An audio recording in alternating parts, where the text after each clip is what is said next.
What is up then, guys? Hope you're doing well. Welcome back to the channel. So today I'm going to be doing something which I've never really done before. We've got a turbocharger for the car for the budget ST150 build, but before I put it on, the company's asked me if I'd be interested in doing a quick review and unboxing in exchange for, I think it's $50 off my next purchases on their website. So who am I to say no to discounted car parts?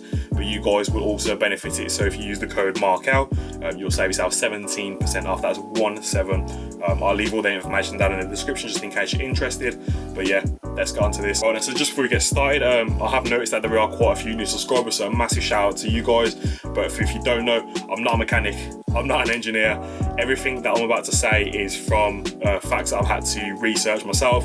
On the website of the turbo that I've got, there aren't any specifications. It is literally your bare minimum. So I highly recommend to the guys who sell the turbos, put some facts in there, because people who are buying performance parts for their cars are going to want to know what the specs are for like inducer, exducer sizes. So yeah, that's that. And the main reason I bought this turbocharger, look, I know it's stupidly cheap.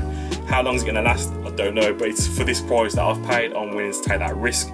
And two people who have aspiring builds to something along the lines that I'm trying to go for are running the exact same build for this. I've spoken to about 10 people with ST150 turbo builds, which I didn't even know that was that many, but they've two of these guys have recommended this build, and they've been running, the one guy's been running it for a year and a half, and he said it's working brilliant. So let's actually unbox this turbo. All right then, so for the grand reveal, here we have our turbo.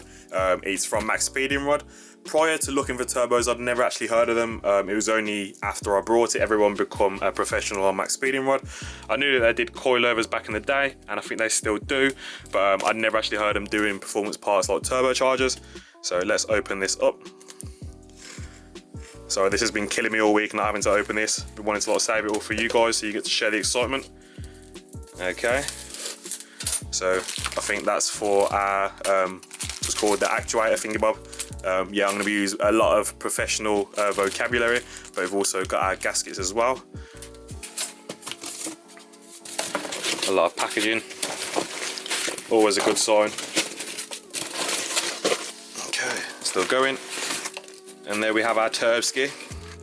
More packaging. Just get it out. So it has got quite a bit of weight to it.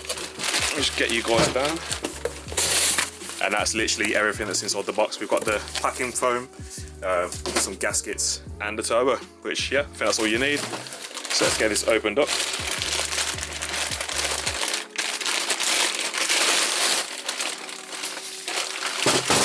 Okay, then, so here is our turbocharger. So this is a TD04 L13T. It's pretty much what most guys use when they turbo their MX-5s. If you ever watch How to Turbo a Car by Mighty Car Mods, exactly the same turbo as that.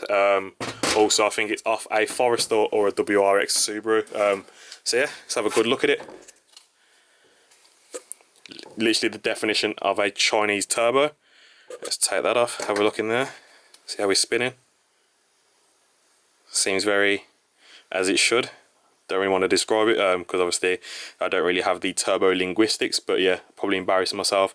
But you can see there's been all the markings and where it's been shaved a little bit from where it's been balanced.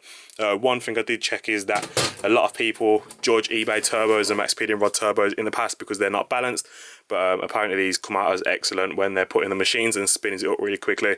But yeah, that's it. Alright then, so this is when I start reading the little facts that I found on the forums to you guys. So this, obviously, as I've already said, is a TD04 L13T. It's a replica of the IHI version of the VF28. I actually knew that one because the person who recommended this turbo to me said get the IHI version, which was like almost triple the price of this one. The RRP of this turbo is £117 at the moment. Its original price is £133, but if you use the discount code, I think you get it down to about £97, which is what I paid. But yeah, this is off a Subaru WRX, and if I am correct, the inducer size is 40.56 millimeters, and the exducer size is 55.98 millimeters. So take that what you want from it. I don't know what it means myself, I just know it's the size of the inlet and the other side. But yeah, it's hybrid turbo, internally wastegated. People have been using these turbos on their Mazda MX-5s, the 1.6 version, and they've been using the stock internals have been running up to 250 brake horsepower. And obviously the ST150 has a 2-litre engine, so more displacement, hopefully more power. The stock actuator is set to around 8 psi. Could be wrong. I have people say that it is 1 bar, but as I said, there's no facts on the website, so I'm just going off things that I've read on the internet.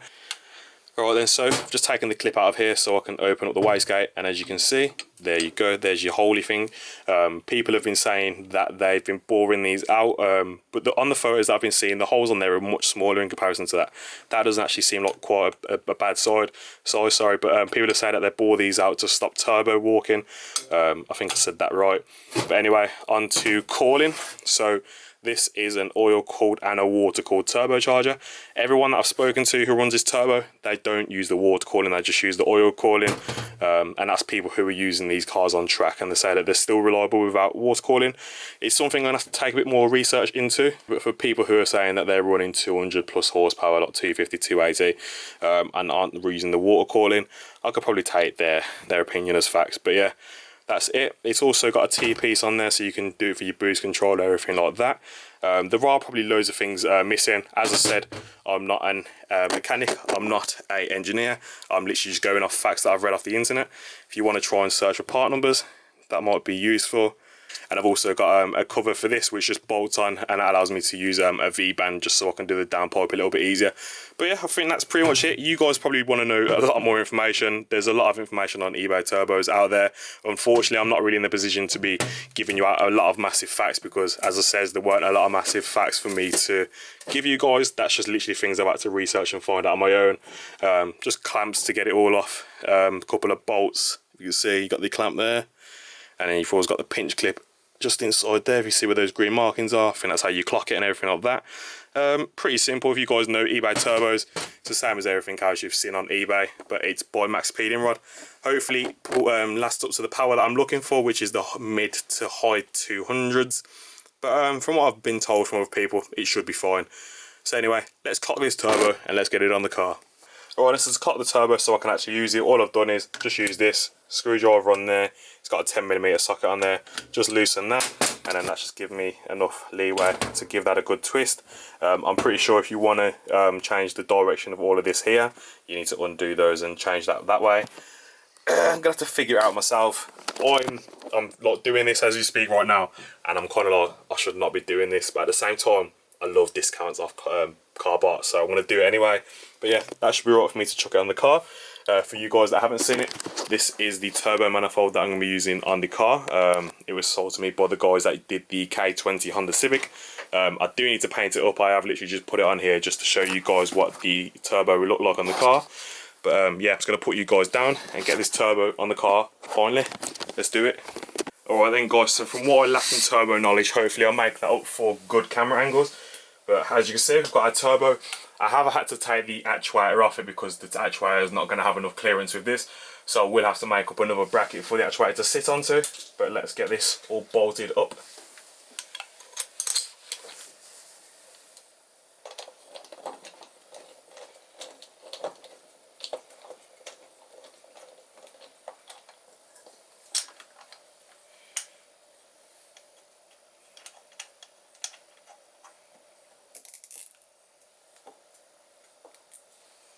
Right then guys, so there we go, everything's all together. Got the bolts going in there. I need to get the right bolts because these have got like a bit of a gap going in there, so I need to get something that's going to go a bit more snugger. I also need to make a bracket for the actuator because the actuator bracket wasn't working with this as it was hitting off here. So I need to sort that out myself, but that shouldn't be any much of a problem. Also, I've been thinking about something a little bit weird, so don't judge me, which you probably have judged me already, because obviously I don't know shit about this turbo. But I was thinking about getting an external wastegate and welding it on top of there. Obviously, the reason for doing that is obviously not performance, but just because you want to see flames coming out your bonnet.